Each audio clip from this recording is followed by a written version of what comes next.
In the U.S., more than 800 construction workers die every year while on the job. Being struck by vehicles, heavy equipment, and other objects is the top cause of injuries and the second cause of death for construction workers, killing more than 150 workers in 2009. But these injuries and deaths can be prevented. The video you're about to see shows how quickly struck-by accidents at construction sites can lead to worker deaths.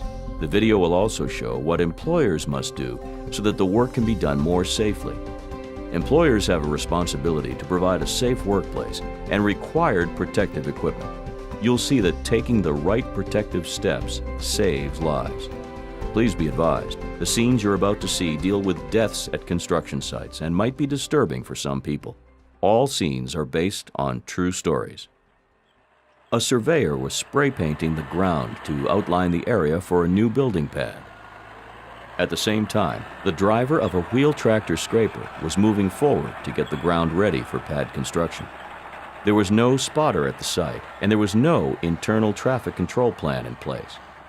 Before backing up to go over the ground again, the driver checked his rear view and side mirrors. He didn't see anyone in his mirrors, so he backed up. The driver's backup alarm didn't work, so the surveyor did not hear the scraper coming towards her. As the driver backed up, he ran over the surveyor. She died from the injuries. Let's look at the events leading up to this tragic incident and see how it could have been prevented.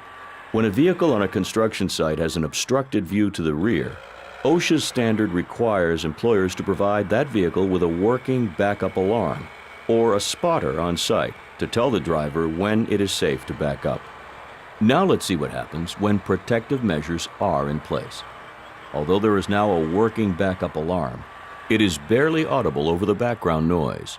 So as an added safety measure, there's also a spotter on site wearing a reflective vest. There's also an internal traffic control plan in place. This plan helps protect workers because it tells the drivers of moving vehicles and equipment the safest way to move around the worksite. So this time, before backing up, the scraper's driver waits for the spotter's signal so he knows the area is clear to enter.